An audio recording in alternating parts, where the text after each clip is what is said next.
Many of you who have watched my video on how to use shellgpt asked me the following question. I did put a wrong API key and now it doesn't work anymore. What should I do? Well, the solution is very simple.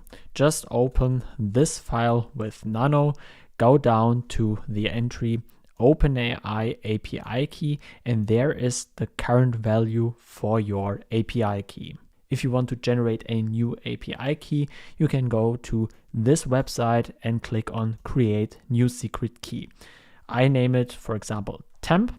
I create the secret key. I copy the secret key into the clipboard, go back to my Kali Linux machine, and there I just update the old version of my API key with the new version. Click CTRL+S to save the changes, CTRL+X to exit the file, and you're done.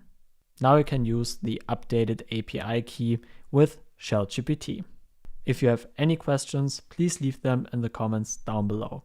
Thanks for watching and see you next time.